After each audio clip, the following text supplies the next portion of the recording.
Berry से निर्दलीय प्रत्याशी अमित डिग्गल लगातार लोगों से जनसंपर्क अभियान कर रहे हैं। साथ ही वो लोगों को यह भी बताते हैं कि जो 30 साल से विधायक है उन्होंने अभी तक आपका काम नहीं किया तो अब उन्हें वोट मांगने का कोई अधिकार नहीं। साफ तौर पर उन्होंने बताया कि जिस तरह से वो लोग लग्जरी स्टाइल जी रहे हैं वो गरीब व्यक्तियों का हित क्या जानते हैं। उन्होंने साफ तौर पर बताया कि लगातार मैं जब लोगों के बीच जा रहा हूँ तो वहाँ पर लोगों का जीना दूभर हो चुका है। इनके खुद के गांव में ना तो पीने का पानी है, ना जल निकासी है। सड़कों के जो हालात है वो बद से बदतर हो रहे हैं। उन्होंने साफ तौर पर बताया कि जिस तरह से विधायक की मनमानी पूरे विधानसभा में देखी गई है, लेकिन अब लोगों ने पूरी तरह मन बना लिया है कि अब की बार विधायक की जमानत जब्त होने जा रही है। साफ तौर पर उन्होंने बताया कि अब की बार बेरी हल्के का एक ही मकसद है कि वोट न देकर भूपेंद्र सिंह हुड्डा की झोली में एक विधायक डालें। साफ तौर पर उन्होंने बताया कि चौधरी भूपेंद्र सिंह हुड्डा के राज में जब वो विधायक थे उसके बाद भी उन लोगों ने काम नहीं किए, तो आप समझ सकते हैं 10 साल का शासन और 10 साल के भारतीय जनता पार्टी का कुशासन लोग झेल चुके हैं। लेकिन अब की बार लोगों ने पूरी तरह मन बना लिया है कि भारतीय जनता पार्टी तो यहाँ से जा रही है, लेकिन इस विधायक का जाना भी लगभग तय हो चुका है। साफ तौर पर वो बताते हैं कि युवाओं का जो जोश है वो मेरे साथ लगभग 100% है। युवा एकजुट होकर लगातार मेरे साथ हैं और मैं उम्मीद भी करता हूं कि 5 अक्टूबर को सेव के बटन के निशान पर वो ज़्यादा से ज़्यादा वोट डालकर अपने बेटे और अपने भाई को विधानसभा पहुंचाने का काम करेंगे।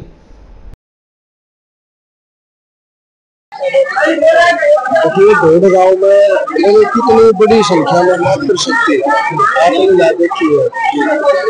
पूरे बड़े बुजुर्ग साथी ढोड़ गांव में बहुत अच्छी जो है जीत दर्ज हम यहाँ ढोड़ गांव से भी करेंगे। अभी चुनाव प्रचार अभियान आखिरी चरण में पहुंच गया है, आप सभी गाँव में गए हैं, मेरी विधानसभा क्षेत्र क्या माहौल है, किस प्रकार का माहौल आपको लग रहा है? देखिए बहुत जबरदस्त माहौल है और लगभग हर गांव का ही अच्छा माहौल है। बहुत अच्छे मार्जिन से हम जीत दर्ज करांगे। चुनाव जो है आखिरी दौर में हमारा चल रहा है। अब आज कुछ सब आए हैं, कल के प्रोग्राम हमारे दुजाना और मेहराना गांव और सबसे पहले गोची गांव में एक पूरे गांव का एक प्रोग्राम है, पंचायत है। उसके बाद हम दिन में दुजाना और शाम को मेहराना गांव में रहने वाले हैं। बीच में कुछ छोटे छोटे और भी प्रोग्राम है, वो भी हम उनको भी अटेंड करांगे। और फिर उसके बाद परसों जो है एक विशाल रैली जो है चारा गांव के स्टेडियम में होनी है। और चुनाव निश्चित तौर पर हम आज की डेट में भी जीत चुके हैं, लेकिन हमने बहुत कठिन परिश्रम आखिरी मिनट तक करना है, जब तक आखिरी वोट डलेगी और अच्छे मार्जिन से जीत दर्ज हमने करनी है। एक और है कि बेरी विधानसभा क्षेत्र की जो राजनीति है पिछले कई चुनाव से मैं देख रहा हूँ कि वो जाति और गोत्र पर चिपटी रही है। इस बार छत्तीस बिरादरी बुराई है, आप लेके आए जी। देखिए ना हमने कोई जात पात की राजनीति कभी करनी, ना क्षेत्रवाद की करनी। इस तरह की भावना जिस दिन हमारे मन में आ जाएगी उस दिन राजनीति छोड़कर अपने घर बैठ जावांगे। इतना प्यार मिल रहा है लोगों का, हर जनसभा में जा रहे हैं लोग, बात पहले ही कह रहे हैं कि मैं जीत चुका है। बिल्कुल देखो जो भावना हमने देखी है लोगों की, तो इससे तो हमने बहुत अच्छी जीत को लेकर हम सुनिश्चित है, आश्वस्त है। किस पार्टी के उम्मीदवार से आपको मुकाबला है? देखिए मुकाबला जो है वो डॉक्टर रघुवीर सिंह कादियान जी से है। देखो हमने आखिरी तक हमने अपने प्रतिद्वंदी को कमजोर नहीं मानना है। 6 बार के वो विधायक हैं, लेकिन इस बार जो उनकी हमने बॉडी लैंग्वेज देखी है, उनकी चाल चलन जो देखा है, वो बौखला गए हैं, हार उन्होंने स्वीकार कर ली है।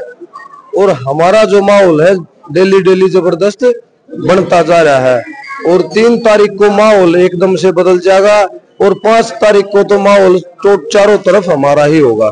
एक बात और कही जा रही है, वो बुखलाहट में है और उनकी पत्नी भी अब चुनाव मैदान में होती है, पहले कभी नहीं आई। जी देखिए ये तो अच्छी बात है, चलो चुनाव में तो पूरे परिवार ने उतरना चाहिए, लेकिन ये भी सच्चाई है कि वो पहली बार आए हैं, क्योंकि इस बार कड़ी मेहनत करनी पड़ रही है, लेकिन वो भी काम नहीं आ रही। क्योंकि चुनाव की अगर हम चुनाव में मेहनत करांगे, लोगों के बीच में अगर हम बरसाती मेंढक की तरह जावांगे और 5 साल दिखना है नहीं, जबकि लोग लगातार आशीर्वाद दे रहे हैं, बना रहे हैं, उसके बावजूद भी लोगों के ना सुख में दुख में ना लोगों के कामों में। हमने तो बेरी हल्के में कहीं भी चले जाओ, किसी भी गांव में जाकर हम पूछे कि भाई यहाँ विधायक जी ने क्या करवाया है, तो काम गिनवाने को कुछ है नहीं, कारनामे जरूर सामने आ जाए। तो ये माना जा सकता है कि अमित के नेतृत्व में अगले 5 साल तक बेरी विधानसभा क्षेत्र हाईवे विकास के हाईवे पर दौड़ेगा। देखिए, बिल्कुल तरक्की का रास्ता पकड़ेगा और समय समय पर हम लोगों से सुझाव भी लेंगे, बड़े बुजुर्गों से, युवा साथियों से सुझाव लेते रहेंगे और जो अच्छे से अच्छा आइडिया लो जिनके भी मन में होगा, क्योंकि बहुत से बुद्धिजीवी हैं जो अच्छे अच्छे आइडिया अपने माइंड में लिए बैठे हैं, जो चीजें हमें भी नहीं पता या बड़े बड़े अधिकारियों को नहीं पता। गांव की समस्याओं का निवारण कैसे हो वो गांव के लोगों को सबसे ज्यादा पता है। तो सबसे मिलजुल करके बेरी हल्के को एक अच्छा, स्वच्छ और स्मार्ट अपना बेरी हल्के को हम बनाएंगे।